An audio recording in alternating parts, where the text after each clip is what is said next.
দিলাম দারচিনি, গোলমরিচ, এলাচি।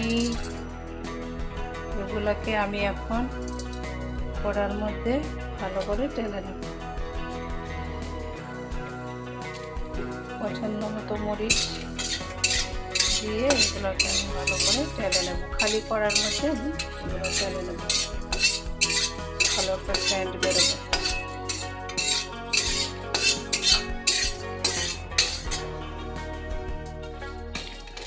কাঠের ছিঁড়ি নিয়েছি, ওই স্টিলের ছিঁড়িটা ভীষণ আওয়াজ করে, তার জন্য কাঠের ছিঁড়িটা নিয়েছি।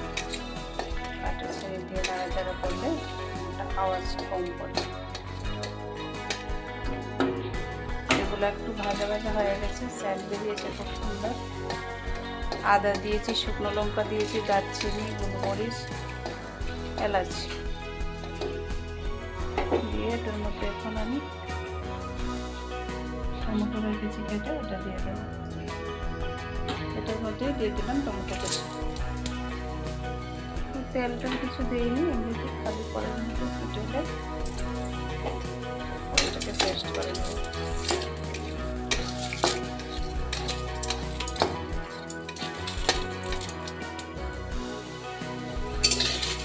ভাজা ভাজা হয়ে গেছে, এটা এখন নামিয়ে নেব। নামিয়ে অল্প ঠান্ডা করে নেব।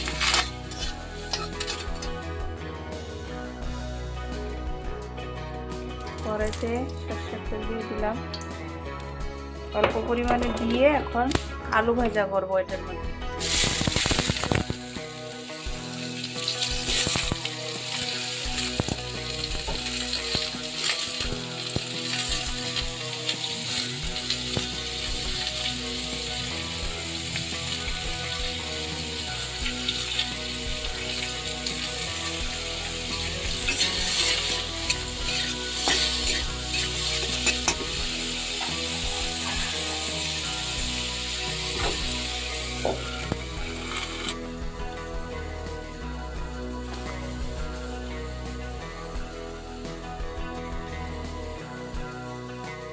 তেলে রেখেছিলাম টমেটো, তারপর এলাচি, দারচিনি, লং, এগুলো এখন পেস্ট করে নেব। সামান্য পরিমাণে পেস্টের মধ্যে জিরাও দিয়ে দেবো, একসঙ্গে পেস্ট হয়ে যাবে।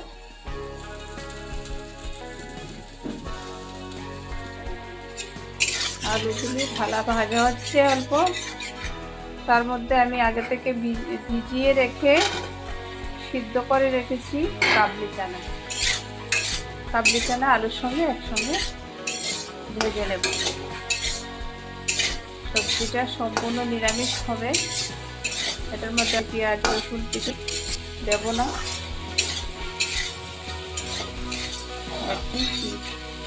যেরকম হয় আমার সবজি রান্নাটা, নিজের মত থেকে রান্না করছি, নিজের মনে যা আসে সেরকমই রান্না করতে পছন্দ করি।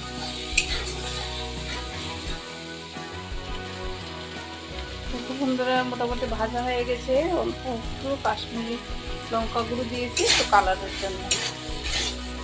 ভাজা হয়ে নামিয়ে রাখি।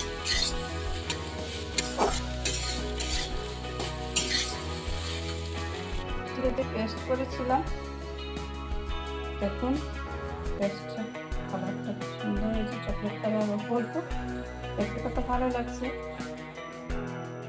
আবার আমি কড়াইটা ধুয়ে বসিয়ে নিয়েছি, পনিরগুলো ভেজে নেব।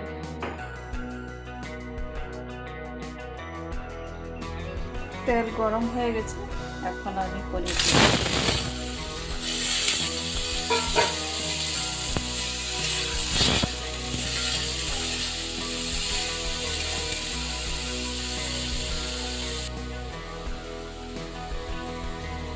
হলুদের গুঁড়ো দিয়ে দিলাম, একটু নুন দিয়ে দিলাম। নুন হলুদ দিয়ে আমি পনিরটাকে হালকা ভেজে নেব।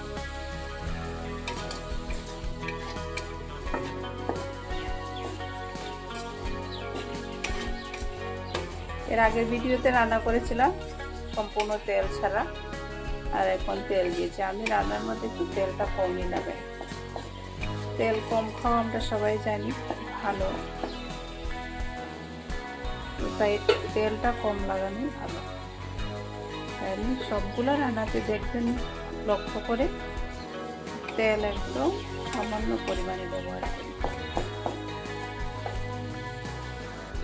এটা সবাই কাবলি চানা, আলু ভেজে নিয়েছি, পনিরও ভেজে নিয়েছি।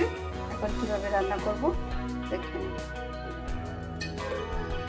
কড়াইতে সামান্য পরিমাণে তেল দিয়ে দিলাম।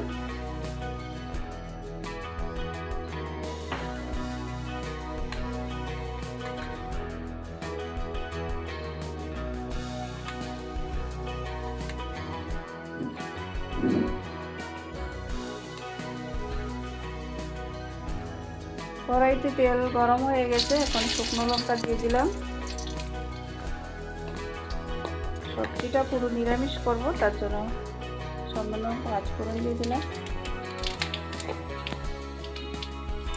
তেজপাতা,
যাতে আলু কাবলির সঙ্গে গায়ে মিলে যায়, মিশে যায়।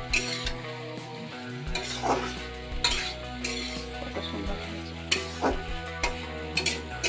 দেখতে, তাই না?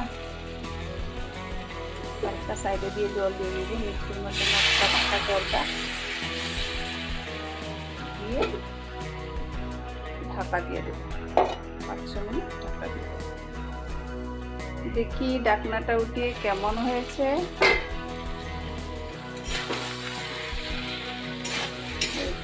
মশলাটার সঙ্গে মিশে গেছে কাবলি আলু। আর একটু ভেজে নেব, নিয়ে সামান্য পরিমাণে জল দিয়ে দেবো।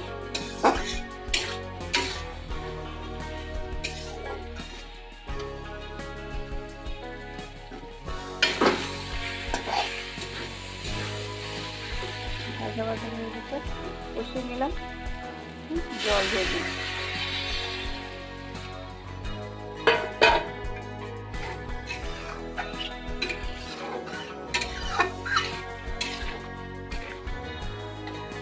আবার ঢাকা দিয়ে দেবো।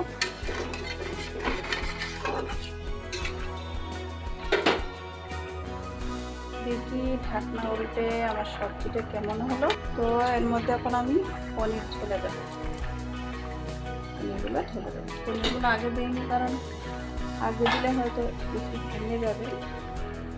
এখন লবণ ঢেলে দিয়েছি। আমরা একটু ঝোল খেতে পছন্দ।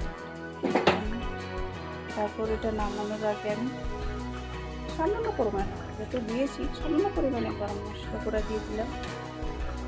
ঘি গরম মশলা দিয়ে সামান্য পরিমাণে ঘি দিয়ে দিলাম।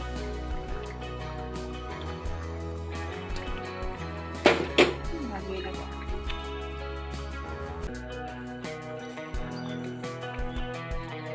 আর একটু ঢাকা দিয়ে দেবো।